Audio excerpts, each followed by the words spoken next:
لكل اجتماع من خلیلین فرقة وكل الذي قبل الممات قلیل۔ آج فاطمہ کو دفن کرنے کے بعد مجھ پر یہ بات کھل گئی ہے، کوئی کسی کا ساتھ نہیں دے سکتا، کوئی سدا سلامت نہیں رہ سکتے۔ ایسی حسین جوڑی بھی آج بکھر گئی۔ ایسا حسین جوڑا کوئی دنیا میں کہاں سے لائے گا؟ ایسا جمال کوئی کہاں سے لائے گا؟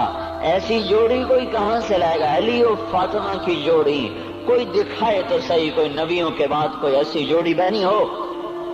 لیکن آج یہ جوڑی ٹوٹ گئی۔ 24 سال کی عمر میں فاطمہ جدائی دے گئی، 24 برس کی عمر میں جدائی دے کے آ رہی۔ ہاں لیکن بھائی ان کا تو مرنا بھی زندگی تھا۔ پانی کے لیے اپنی فاطمہ سے فرمایا میرے غسل کا پانی رکھو، فاطمہ نے پانی رکھا، خود غسل فرمایا، پھر اس کے بعد چارپائی کو درمیان میں رکھوایا اور کپڑے پہنے اور فرمایا، علی اس وقت کہیں باہر نکلے تھے، فرمایا اب میں مر رہی ہوں، میرا غسل ہو چکا ہے، مجھے دوبارہ غسل نہ دینا، یہی میرا غسل ہے اور علی کو بتا دینا، اور وہ گئی۔ ہاں آپ نے کہا تھا حضرت فاطمہ سے میں جا رہا ہوں، وہ رونے لگی۔ پھر آپ نے پھر کان میں کہا نہیں نہیں تو غم نہ کر، سب سے پہلے تو ہی مجھ سے آ کے ملے گی۔ پھر وہ ہنسنے لگی۔ حضرت عائشہ رضی اللہ عنہا دیکھ رہی تھی، پہلے روئی پھر ہنسی۔ تو کہا یہ کیا بات ہوئی؟ کہا مجھے میرے باپ نے کہا میں جا رہا ہوں تو مجھے رونا آیا، تو پھر انہوں نے فرمایا تو غم نہ کر، سب سے پہلے تو ہی مجھ سے آ کے ملے گی۔ تو پھر میں خوش ہو گئی۔ باپ کے جانے کے صرف 6 مہینے کے بعد ابا سے ملاقات ہو گئی۔ تو حضرت علی فرما رہے ہیں آج دیکھو دیکھو ان افتقادی فاطمہ بعد احمد دلیل علی اللہ یدوم خلیل۔ آؤ آؤ دیکھو دیکھو، میں نے انہی ہاتھوں سے محمد مصطفیٰ کو قبر میں اتارا تھا، آج انہی ہاتھوں سے میں نے فاطمہ کو اتار دیا۔ آج مجھ سے دنیا کا دھوکہ کھل گیا ہے، مجھے پتہ چل گیا ہے کہ یہاں کوئی دوستی سلامت نہیں رہ سکتی، کوئی گھر آباد نہیں رہ سکتا۔ کل بیت وإن طالت سلامتها یوم ستدرکها النکباء والحباب۔ او میرے بھائیو، کوئی گھر کتنا آباد رہے، سلامت رہے، ایک دن آتا ہے کہ مکڑی کے جالوں کے سوا وہاں کچھ نہیں ہوتا، ہواؤں کی سنسناہٹ کے سوا وہاں کچھ نہیں ہوتا۔ اللہ کا واسطہ دیتا ہوں، فیصلہ آباد سے دھوکہ نہ کھاؤ، اس کے بازاروں سے دھوکہ نہ کھاؤ، ہوش میں آؤ، ہم غلط جا رہے ہیں۔ اور میرے بھائیو، اگر مر کے اللہ کے پاس جانا ہے تو اس زندگی سے واپس آؤ، واپس آؤ، میں اللہ کو اس کے رسول کا واسطہ دیتا ہوں۔ اگر مر کے کہیں اور چلے جانا ہے، اگر مر کے اللہ کے پاس نہیں جانا یا اللہ کے رسول کا سامنا نہیں ہے، جو مرضی کرو، پھر ہم بھی چھوڑیں، اب ہمیں بھی کوئی سمجھاؤ، ہم کیوں بول بول کے گلے کی ایک ایک رگ میں درد اتار بیٹھے، گھر چھوڑ چھوڑ چھوڑ چھوڑ، سارا وجود ہڈیوں میں درد اتر گیا ہے، تو کچھ ہمیں بھی راستہ بتاؤ کہ یہ راستہ ہے، اس پہ موج میں اللہ بھی ہوگا، اللہ بھی نہیں ملے گا، آؤ ہم سب پھر ہم بھی مل کر تمہارا ساتھ دیں۔ ہم کیوں ایسے کھاری اٹھائے ہوئے در در کی ٹھوکریں کھاتے پھر رہے ہیں؟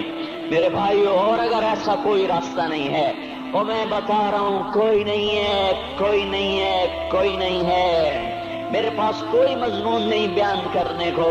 میں یہ نوجوانوں کو دیکھتا ہوں، میرے بند ٹوٹ جاتے ہیں، میں دیوانہ ہو جاتا ہوں کہ میں ان کے کیسے دلوں میں اتر کر ان کے دلوں کی لگاموں کو اللہ کی طرف پھیر دوں اور اس کے رسول کی طرف پھیر دوں۔ یہ جب گانے بجانے میں ڈوبتے ہیں، جب یہ رقص گاہوں کو چلتے ہیں، جب یہ تاجر غلط تولتے ہیں، اور جب یہ بینک سے قرضے لے کر لمبے لمبے نظام بناتے ہیں، پرائز بانڈ خرید کر دعائیں مانگتے ہیں، الگ بانڈ نکل آئے، او میرا بھائی تجھے کیا ہو گیا؟ تو جوئے پر دعائیں کر رہا ہے کہ یا اللہ میرا بانڈ نکال دے۔ میں کیسے ہوش میں لاؤں؟ میں تو خود مدہوش ہو چکا ہوں۔ میں تو صدمے جیسے آدمی کو پاگل کر دیتے ہیں، دیوانہ کر دیتے ہیں۔ وہ دیوانگی کی کیفیت ہے کہ کوئی سنتا ہی نہیں، کوئی مانتا ہی نہیں، 4 دن کے تھوڑی دیر کے لیے ہائے ہائے کرتے ہیں، پھر وہی ڈگر، وہی راہیں، وہی غفلت، وہی صبحیں، وہی شامیں۔ کہاں سے کوئی آئے گا؟ کون سی آواز آئے گی؟ کوئی قیامت کے کڑکا کو سننا چاہتے ہو؟ کیا آسمان کے دھماکے سن کے توبہ کرنا چاہتے ہو؟ کیا آسمان کی بجلیوں کو کوندتا دیکھ کر پھر توبہ کرو گے؟ یا زمین کے کلیجے کو پھٹتا دیکھ کر پھر توبہ کرو گے؟ یا سمندر کی بفری موجوں کو چڑھتا دیکھ کر پھر توبہ کرو گے؟ یا ہواؤں کے جھکڑ بگولوں کو دیکھ کر پھر توبہ کرو گے؟ نہیں، پھر توبہ کا وقت نکل جاتا ہے۔ ابھی وقت ہے، ابھی ہم لوٹ آ جائیں۔ قبروں کی بوسیدگی یاد کرو، قبروں کے اندھیرے یاد کرو۔ اور میں آپ کو سنا رہا تھا، اس قبر نے مجھے روک لیا، اس کی ایک ایک مٹی کے ذرے نے مجھے کہا کچھ ادھر پڑھ دو، یہاں کوئی نہیں آیا۔ ہاں، کوئی نہیں آیا کرتا، کوئی نہیں آیا کرتا۔ یہاں علی فاطمہ جدا ہو گئے، باقی کون ہمیشہ رہ سکتا ہے؟ اور جب جدائیاں ہوتی ہیں پھر کیا ہوتا ہے؟ كأن لم تكن بيني وبينك خلة ولا حسن ود مرة في التبادل۔ پھر ایسا ہوتا ہے جب جدائیاں ہو جاتی ہیں پھر یوں ہوتا ہے کہ جیسے کبھی کوئی آیا ہی نہ تھا، کوئی مل بیٹھا ہی نہ تھا، کوئی ماں نہ تھی، کوئی باپ نہ تھا، کوئی بھائی نہ تھا، کوئی سنگی نہ تھا، کوئی ساتھی نہ تھا۔ اس طرح انسان بھلا دیتا ہے اپنے جھمیلوں میں گم ہو کر، ہنسی مذاق میں گم ہو کر۔ میں اس قبر میں کھڑا پڑھتا جا رہا ہوں، اس کا کتبہ ٹیڑھا ہو چکا ہے زمانے کی گردش نے اور ماضی کے بے رحم گردش نے اس کے سارے کتبے کو کالا کر دیا تھا۔ مجھے تجسس ہوا، میں دیکھوں یہ ہے کون جس کی قبر نے مجھ جیسے اجنبی کو رونے پہ مجبور کر دیا اور مجھے کھڑا کر دیا۔ میں قریب ہوا، میں نے جھاڑا تو پر لکھا ہوا تھا اللہ اکبر، رستم ہند امام بخش۔ رستم ہند، جس کے لیے مہاراج قالین بچھاتے تھے، جس کو ہاتھیوں پہ سوار کروا کے لایا جاتا تھا، جس کے آگے پیچھے ڈھول بجتے تھے، اور جیسے آج کل یہ کرکٹ کے کھلاڑیوں کے آگے پیچھے خلقت ہوتی ہے، یہ وہ دور تھا جب پہلوانوں کے آگے پیچھے خلقت ہوتی تھی۔ آج اس کی خبر ویران ہو کر کہہ رہی ہے کوئی ادھر بھی تو پڑھ کے جب چلتا جائے، کوئی یہاں بھی تو کچھ تحفہ دیتا جائے۔ میرے محترم بھائیو، جب موت آئے گی تو کوئی اولاد یاد نہ کرے گی، کوئی ماں باپ یاد نہ کریں گے۔ مائیں لال بھول جاتی ہیں، ماؤں کو بچے بھول جاتے ہیں، ماؤں کو بچے بھول جاتے ہیں، باپ اولادیں بھول جاتے ہیں، بیویوں کو خامن مل جاتے ہیں، خامدوں کو بیویاں مل جاتی ہیں، یاروں کو یار مل جاتے ہیں۔ وہ تو ہم ہیں جو جا کے تہہ خاک سو جاتے ہیں، اکیلے تنہا زندگی کا سفر شروع ہو جاتا ہے۔ علی بن ابی طالب جیسا شاہ سوار، اللہ تعالیٰ کا مقرب محبوب انسان، جس کو اللہ کے نبی نے کہا علی تجھے بشارت ہو، جنت میں تیرا گھر میرے گھر کے سامنے ہوگا۔ اتنی بڑی بشارت، علی تجھے مبارک ہو، جنت میں تیرا گھر میرے گھر کے سامنے ہوگا۔ اتنی بڑی بشارت کا لینے والا، روزانہ کی رات کی فریاد، مجھے تو پتہ نہیں کہ میرا یہ بیان قبول ہے کہ مردود ہے، آپ کو پتہ نہیں آپ کی آمد قبول ہے کہ مردود ہے۔ آج 25 روزے رکھتے ہوئے ہو گئے، کچھ پتہ نہیں اللہ تعالیٰ قبول کرے گا یا رد کر دے گا۔ بڑی ذات ہے، آج تک زندگی میں کوئی ایک عمل بھی نظر نہیں آتا جس پر ہم دعویٰ کر سکیں یہ کام تو میرا اللہ کو بڑا پسند آئے گا اور میری بخشش کا سامان ہو جائے گا۔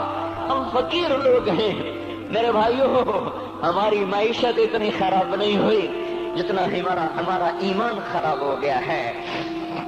ہمارا فقیر، اس کا چولہا ٹھنڈا ہوا ہے، ہمیں اس کا درد ہے، لیکن اس کے چولہے ٹھنڈے ہونے کا اتنا درد نہیں ہے جتنا اس کے ایمان کی انگیٹھیاں سرد ہو چکی ہیں، جتنا یہ درد ہے، کیونکہ یہ فقر مالداروں کو بھی حاصل ہے۔ یہ فقر پوری دنیا پہ چھا چکا، مالدار بھی فقیر ہیں، دکاندار بھی فقیر ہیں، تاجر زمیندار بھی فقیر ہیں۔ آج جو جتنا بڑا دنیا دار ہے وہ ایمان کا اتنا بڑا فقیر ہو چکا ہے، وہ بھکاری ہو چکا ہے۔